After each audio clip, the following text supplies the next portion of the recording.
Iran के पास किसी सूरत एटमी हथियार नहीं देखना चाहते। ईरान को 60 दिन दिए थे, उन्होंने इनकार कर दिया था। तेहरान को अमेरिका के साथ जौहरी प्रोग्राम पर मुआहदा करना चाहिए था। अमेरिकी सदर डोनाल्ड ट्रंप का बरतानवी वजीर आजम के साथ कनाडा में इजहार ख्याल वाज़े किया। ईरान को न्यूक्लियर डील पर दस्तखत करना होंगे। इल्ज़ाम लगाया साबिक अमेरिकी सदर जो बाइडन की नाकाम पॉलिसियों की वजह से जंगें शुरू हुई।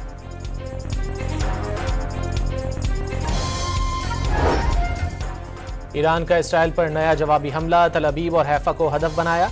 ईरानी मीडिया के मुताबिक हमले में मीज़ाइल और ड्रोन्स का इस्तेमाल किया गया। इसराइल के दोनों शहरों में सायरन बज उठे। ताज़ा हमले में इसराइल की जानिब से कब्जे में लिए गए फ़लस्तीनी इलाकों पर किए गए। ईरान का इसराइल पर आज सुबह तक हमले जारी रखने का ऐलान। ईरान का कहना है इसराइली जहरियत ने तेहरान को दिफा के लिए ज़र्ब लगाने पर मजबूर किया। ईरान ने इसराइल का एक और F-35 तैयारा तबरेज़ में मार गिराया। ईरानी मीडिया के मुताबिक तबाह किए गए F-35 तैयारों की तादाद 4 हो गई।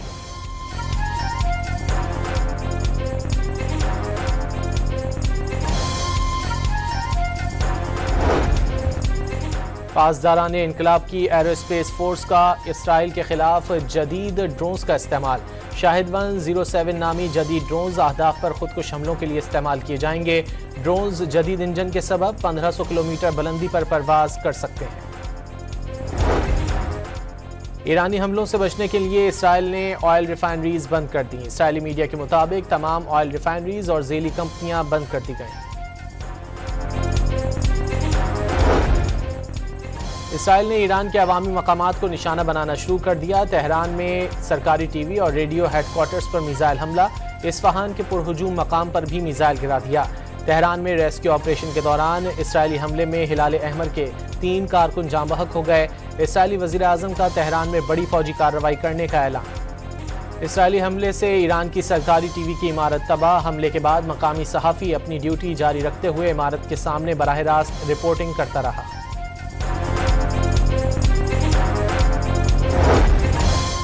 ईरानी वज़ीर ख़ारजा का 3 यूरोपीय वज़ीर ख़ारजा से टेलीफोनिक राब्ता। अब्बास अराक़ची ने वाज़े किया कि ईरान की तवज्जो इस वक्त जहरियत का मुकाबला करने पर है, कभी मुज़ाकरात का रास्ता तर्क नहीं किया। ईरान पर हमलों में किसी तीसरे मुल्क के इसराइल का साथ देने के संगीन नताइज होंगे। अक़वाम मुत्तहिदा में ईरानी सिफारतकार आमिर सईद का सलामती काउंसिल में ख़त। वाज़े किया अमरीकी हथियारों, इंटेलिजेंस और सियासी हिमायत के बगैर ये हमले मुमकिन नहीं। ईरान ने इसराइल में सिर्फ फौजी अहदाफ और उससे जुड़े इंफ्रास्ट्रक्चर को निशाना बनाया। 21 मुस्लिम ममालिक की ईरान पर इसराइली हमले की शदीद अल्फाज में मजम्मत। 13 जून से ईरान पर इसराइल के हमलों को यकसर मुस्तरद कर दिया। इसराइली जहरियत के खिलाफ मुस्लिम ममालिक का मुश्तरका एलामिया जारी। पाकिस्तान, सऊदी अरब, कतर समेत दीगर मुस्लिम ममालिक ने एलामिया की तौसीक कर दी।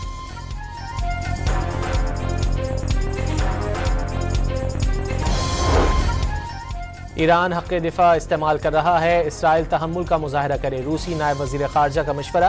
क्रेमलिन की ईरान को यूरेनियम रूस में ज़ख़ीरा करने की पेशकश। अमेरिका ने अपने शहरियों को फौरी ईरान से निकलने की हिदायत कर दी। अमेरिकी शहरी किसी सूरत भी ईरान का सफ़र ना करें। जो शहरी ईरान नहीं छोड़ सकते शेल्टर में रहने की तैयारी करें। अमेरिकी महकमा ख़ारजा ने अलर्ट जारी कर दिया। और तुर्की के सदर रजब तैयब एर्दोगान ने खबरदार किया है कि इसराइल अपने इक़दामात से अपना वजूद खतरे में डाल रहा है। एर्दोगान ने तुर्क मिसाइल प्रोग्राम को तौसी देने का ऐलान कर दिया।